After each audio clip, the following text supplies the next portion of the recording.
జన సైనికులారా, మనం ఎటు వెళ్తున్నాం?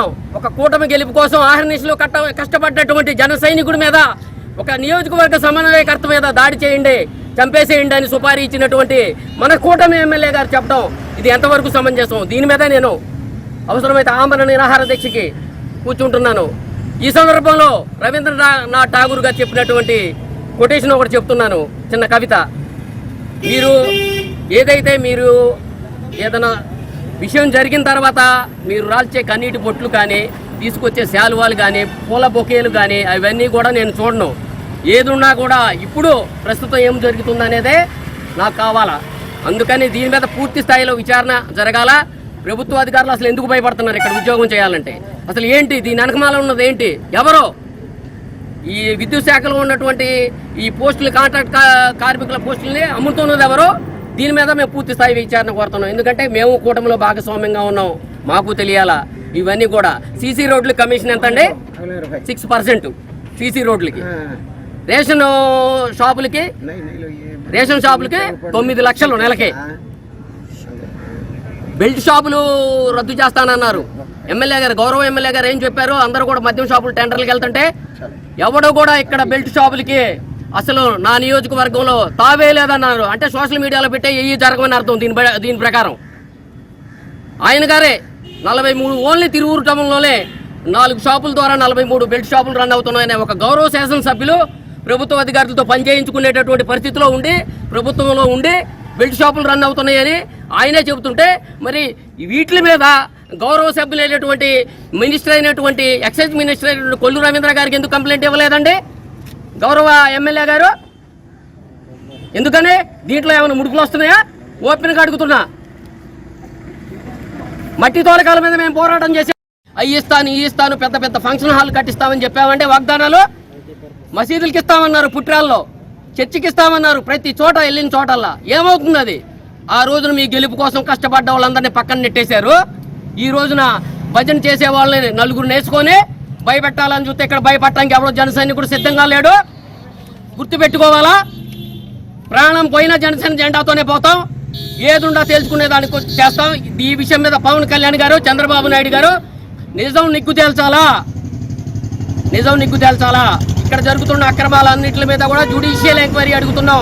ఉన్నత స్థాయి దర్యాప్తు కోరుతున్నా నేను. ఇది చిన్న విషయం కాదండి, బాగా ఆలోచించుకోండి. ఒక సమన్వయకర్తనైనా నాకే ఇట్లా ఉంటే అధికారులు ఎందుకు రావట్లేదంటే మన నియోజకవర్గంలో పనిచేయడానికి?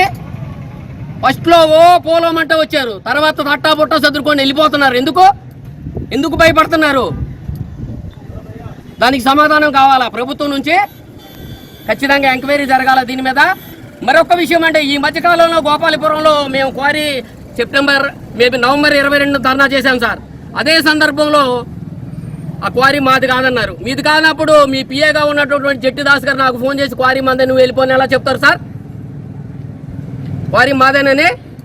మళ్ళీ అదే సందర్భంలో సింగంశెట్టి గ్యాస్ రాంబాబు, టౌన్కి చెందినటువంటి ఒక కాపు ప్రముఖుడిని పక్కన కూర్చోబెట్టుకొని జనసేన సమన్వయకర్త మనుబోలు శ్రీనివాసరావు చీటరు, అభివృద్ధి నిరోధకుడు, ప్రభుత్వానికి గ్రూపులను ఎట్లా పెట్టించారు సార్?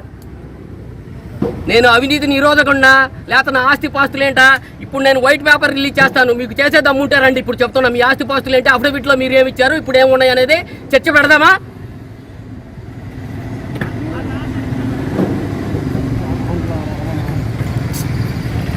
ఏదైనా కానీ ఖచ్చితంగా మరొకసారి చెబుతున్నా, ఒక ఎస్టీ మహిళ, ఒక ఎస్సీ యువకుడు, ఒక ఓసీ మహిళ గవర్నమెంట్ ఎంప్లాయీ ఆత్మహత్యా ప్రయత్నం చేశారు.